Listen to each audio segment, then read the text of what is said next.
Hey everybody, what's up? I wanted to do a video where I showed you some of the new camera gear that I got for my phone in particular. So just got that today. Obviously it's not being shot here because I can't show you the thing that... First off, the smartphone that I have is the iPhone 10 or iPhone X, or I think it's supposed to be called the 10. So to start with, I bought a case. And I bought a case specifically because it went with the lens, and basically my phone just goes into it. It's a fairly simple case, right? But the nice thing about this is you see the cutouts here. So to show you how that works, it's basically this simple. And then it's on. And that's literally it, and it's really stable. Comes with a lens cap, but yeah. The next thing is going to be the mount that I have for the camera. So what I ended up getting was the shoulder pod. Now, I had never heard of this before.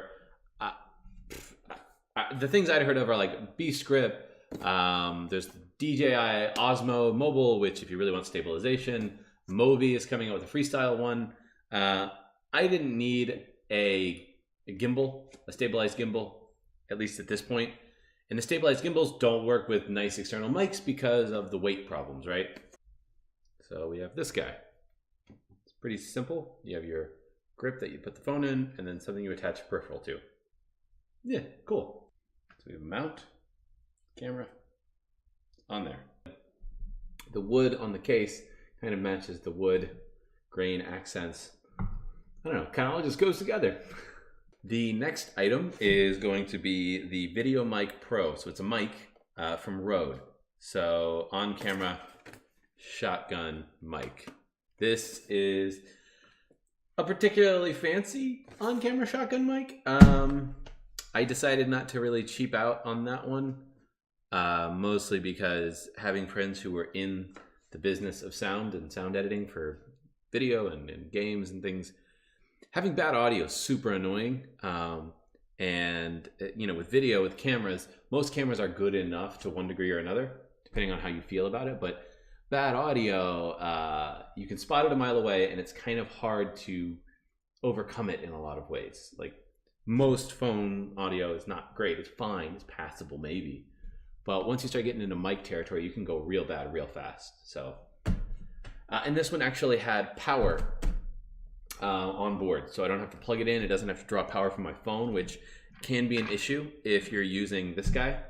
If you're using this and it's trying to draw power from that, it's not going to work.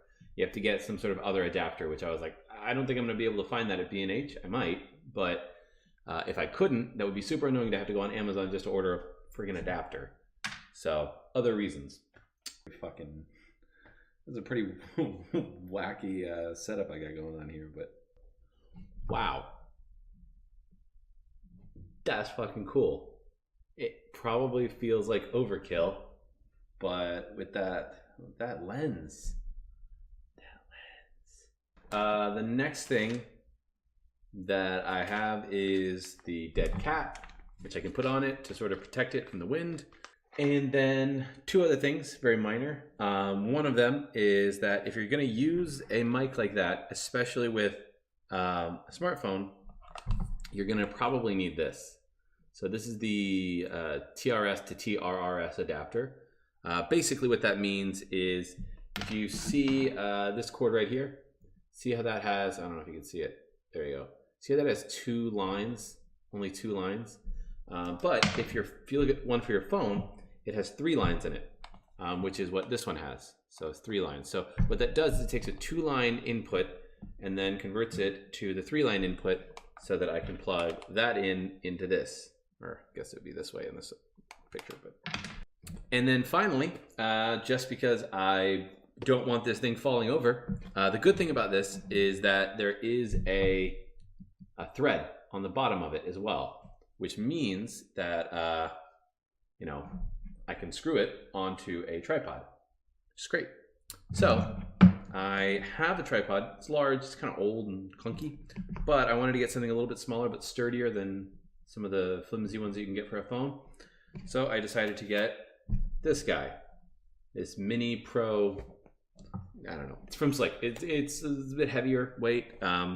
It doesn't give it too much height. I didn't want to get like a super tall one for now because I have that tall one that's a little older. But yeah, I think the plan now would be to sort of go outside and give it a test.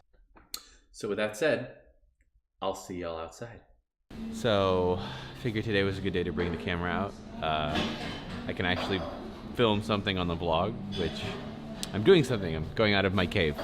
So we're going to a rare digital art conversation festival thing. Yeah. Person who makes rare digital Pepes, the creator of CryptoKitties, is going to be there. It's going to be really cool. So yeah. It's way too early. Yeah, it's very early, and we peopled really hard on Thursday, so... I'm an early bird in this group. I was the one who was up at 8 a.m. being like, oh, the talk with the CryptoKitties guy starts at 10. If I'd have let them figure that out, they would have been up at 10:30.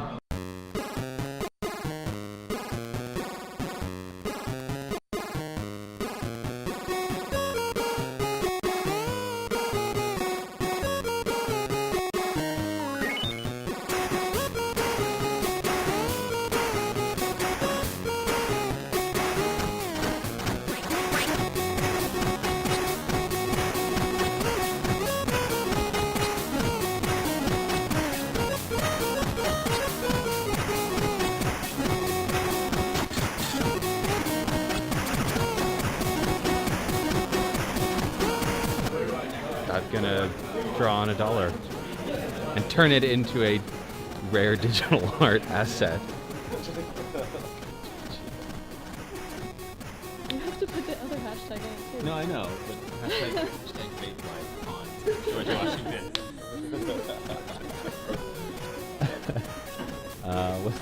What's the actual hashtag? Okay. Do you want to take the picture on that?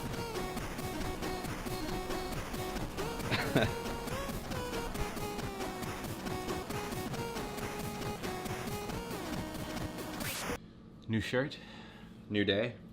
I need to get better at editing and filming everything in a single day probably, but that's a consistency thing for me. Yeah, the place that we went to was the Rare Arts Lab.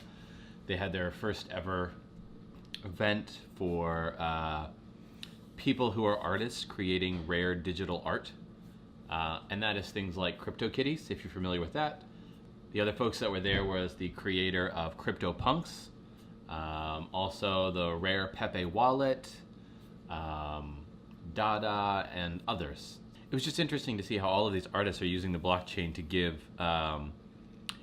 that intrinsic value to their art in a digital format, because for so long now it's like, okay, well, you get art and you get the physical copy of the thing and that's what you're getting, right? But with digital art, it's like, well, it's a picture, but anybody can have that picture. So what does it mean to own that picture? And at least with the blockchain, there is some element of like, you know, well, you do own the token that represents that picture.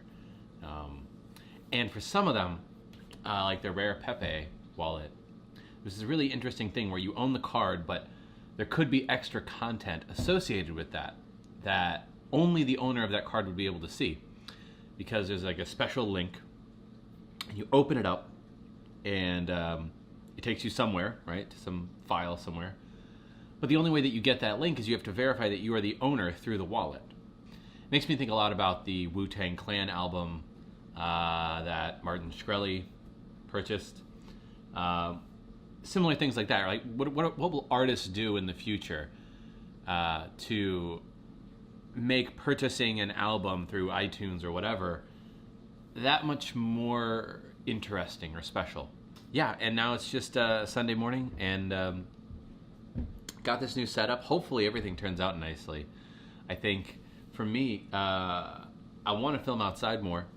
I think the big news was that I'm starting a new job on Tuesday, so in 2 days. Similar role, but in advertising in a different agency. But the good thing about this agency is it's walking distance, one, and it's near the water, which is really nice. So hopefully I can bring you guys out with me. You can see the waterfront in New York. Anyways, hopefully you'll see some more vlogs from me in the near future. Also some more gaming content. I think my Nuzlocke run is going to be up soon. The next episode. Yeah, follow me here on Steemit at Gyroshan to see more of this stuff. Yeah, tell me what you're interested in seeing. If there's anything in New York that you really want to see that if you can't get here, definitely like I might do it. I'm kind of a homebody, but we'll see.